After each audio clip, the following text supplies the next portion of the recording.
আসসালামু আলাইকুম, welcome to my channel disease blog. কেমন আছো? আশা করছি সবাই ভালো আছো।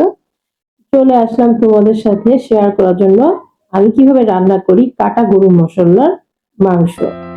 তো আজকের রেসিপিটা হচ্ছে কাটা গরু মশলার মাংস। তো আমি এই যে দেখতেই পাচ্ছ কি লোভনীয় ভাবে রান্না করেছি। তো অবশ্যই এই লোভনীয় খাবারটা দেখতে হলে, রান্নাটা দেখতে হলে পুরো ভিডিওটা জুড়ে থাকবে আমার সাথে।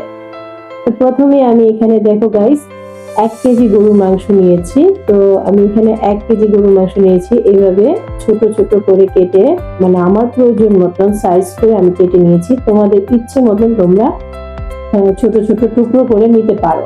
আর গরুর গোস্তটা অবশ্যই তোমরা তেল চর্বি সহ যুক্ত মাংসটা নিবে।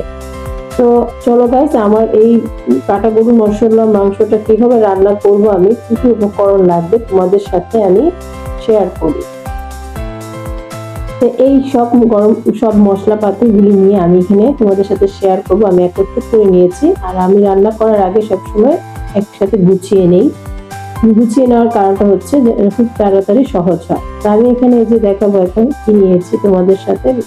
দারুচিনি, এলাচ হচ্ছে 8 পিস, লং 8 পিস, তেজপাতা 2টা, শাহি জিরা 1/2 চা চামচ শাহি জিরা। তো আর এখানে নিয়েছি 1/3 কাপ সয়াবিন তেল,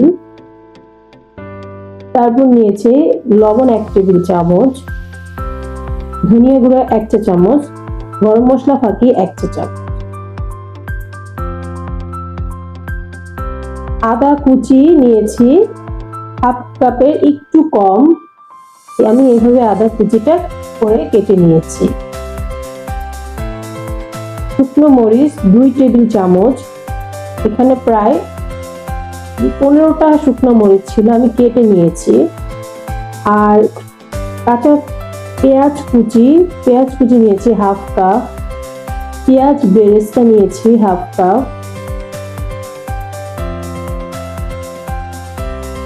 রসুন নিয়েছি 2টা, কোয়া করে তুলে নিয়েছি, আমি কোনো কেটে নেই নাই। আর টক দই নিয়েছি 1/2 কাপ। তো এই উপকরণগুলো দিয়ে আজকে আমার কাটা গরুর মশলা রান্নাটা আমি তৈরি করব। তাহলে গাইস চলো রান্নার মূল প্রস্তুতি প্রণালীতে যাই। তো আমি এখানে 1 কেজি গরুর গোস্তের মধ্যে এখন টক দইটা দিয়ে ভালোভাবে মিক্স করে নেব, 10 মিনিটের জন্য রেস্টে রাখবো। তা আমি এখানে যে দেখতেই পাচ্ছ টক দইটা গোস্তের মধ্যে, গরুর গোস্তে দিয়ে দিলাম। এখন আমি ভালোভাবে হাতের সাহায্যে এপিট ওপিট করে ভালোভাবে মিক্স করে রাখবো। মিক্স করে তারপরে 10 মিনিটের জন্য রেস্টে রাখবো।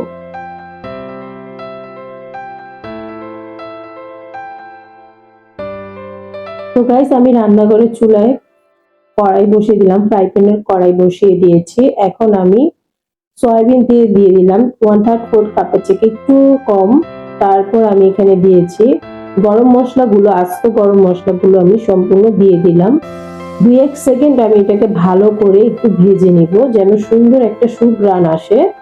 আর অনেক সুন্দর একটা সুঘ্রাণ আসে, এর জন্য আমি প্রথমেই গরম মশলাগুলো তেলে দিয়ে দিলাম। তা এখন আমি দিয়ে দিব এক এক করে পেঁয়াজ কুচি 1/2 কাপ দিয়ে দিলাম। এখন আমি অনবরত নাড়াচাড়া করে ভালো করে ব্রাউন কালার করে ভেজে নিব। পেঁয়াজটা যেন সুন্দর মতন ব্রাউন কালার হয়, তারপর আমি সব উপকরণগুলো এক একে দিয়ে দিচ্ছি।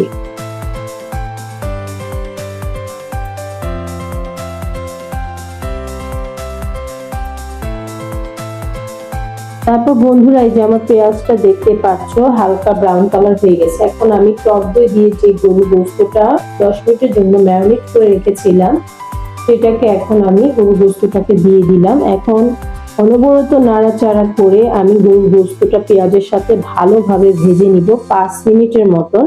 তারপর আমি 5 মিনিট ভাজার পরে এখানে আমি দিয়ে দিয়েছি ধনিয়া গুঁড়ো, গরম মশলা ফাঁকি, লবণ, পেঁয়াজ বেরেস্তা 1/2 কাপের থেকে একটু কম, অর্ধেকটা দিয়ে দিয়েছি এখানে আমি।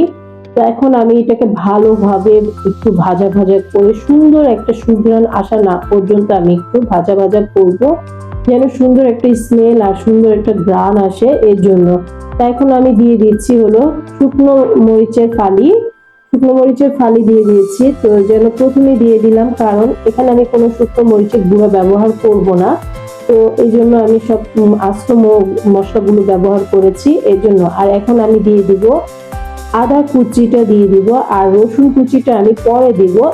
তো এই তো গাইস, এখন আমি ঢাকনা দিয়ে ঢেকে দিব। ঢাকনা দিয়ে ঢেকে দেওয়ার পর আমি এখানে লো হিটে এখানে রেখেছি। দেখতে পাচ্ছ চুলোর আঁচটা কতটুকু আছে। তো আমি এখানে এই পর্যন্ত লো হিটে রেখেছি।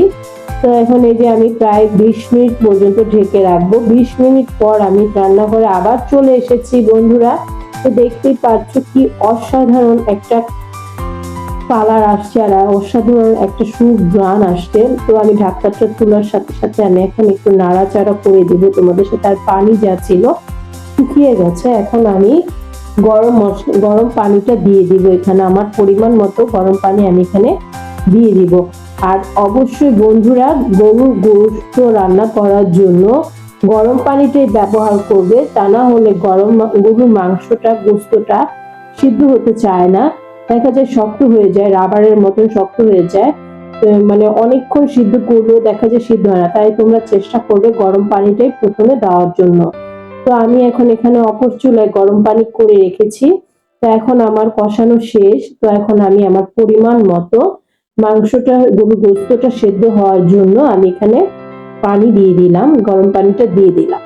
তো এখন আমি সুন্দর করে যে একটু আবার ভালোভাবে নেড়ে চেড়ে এখন আমি ঢাকনা দিয়ে ঢেকে দিব। প্রায় 20 মিনিটের পরে আমি ঢাকনাটা তুলবো। তা আমি চুলোর জালটা কিন্তু বেশি হাই হিটে করে দিইনি, লো হিটে, মাঝামাঝি লো হিটে ছিল পানি দেওয়ার পর। এখন আমি ঢাকনাটা তুললাম 20 মিনিট পর, দেখতেই পাচ্ছ। তা এখন আমি দেখলাম যে কিছুই হয়নি, আবার আমি একটু ঢাকনাটা তুলে আবার ঢেকে দিলাম। তো গাইজ, এই যে দেখতে পাচ্ছ কি অসাধারণ একটা কালার আসছে। এখন আমি দিয়ে দিব রসুন, আস্ত রসুনের কোয়াগুলো দিয়ে দিব। তো এখন আমার রসুনটা দেওয়ার কারণ হচ্ছে, কারণ রসুনটা যেহেতু গলে যাবে এর জন্য আমি মানে যখন গরুর গোশতটা 70% সিদ্ধ হয়ে গেছে তখন আমি এই আস্ত রসুনটা দিয়ে দিলাম। তো তা না হলে রসুনটা একদম মিক্স হয়ে যেত। তো যেহেতু রসুনটা একদম সিদ্ধ হতে কম সময় লাগে, এই জন্য আমি 70% হয়েছে যখন, তখন আমি রসুনটা দিয়ে দিয়েছি। তো এখন এই যে গাইস দেখো আমার রান্নাটা কি সুন্দর হয়ে গেছে, দেখতে অসাধারণ আর খেতে খুব অসাধারণ হয়েছে। বাসায় অবশ্যই তোমরা আমার রেসিপিটা ফলো করবে। আর আমার রেসিপিটা যদি ভালো লাগে বন্ধুরা, অবশ্যই যারা নতুন তারা অবশ্যই একটা সাবস্ক্রাইব, একটা কমেন্ট, একটা লাইক করে পাশে থাকা বেল আইকনেতে ক্লিক করে রাখবে, যেন আমার ভিডিও ছাড়ার সাথে সাথে তোমাদের কাছে নোটিফিকেশন চলে যায়। তো আর যারা আমার পরিবারের সদস্য আছো তাদেরকে অসংখ্য ধন্যবাদ, অসংখ্য আমার পক্ষ থেকে ভালোবাসা, অভিনন্দন। তা আমার এই যে কাটা গরুর মশলাটা হয়ে গেছে, আমি এখন পেঁয়াজ বেরেস্তা দিয়ে সার্ভিং ডিশে পরিবেশন করব তোমাদের সাথে বন্ধুরা। তো এখন এই যে আমি সার্ভিং ডিশে বেড়ে নিচ্ছি, সুন্দর একটা সার্ভিং ডিশ নিয়েছি, দেখতেই পাচ্ছ। তো তোমরা অবশ্যই রেসিপিটা ফলো করবে। আর আজকের রেসিপিটা কেমন হয়েছে অবশ্যই আমাকে একটু কমেন্ট করে বলবে। আর যারা আমার সাথে ফুল ওয়াচ ভিডিওটা দেখতে চাও তাদেরকে অসংখ্য ধন্যবাদ। তো আজকের ভিডিওটা এই পর্যন্তই বন্ধুরা, দেখা হবে আবার নতুন কোনো ভিডিওতে। সে পর্যন্ত তোমরা ভালো থাকবে, সুস্থ থাকবে। আল্লাহ হাফেজ, আসসালামু আলাইকুম।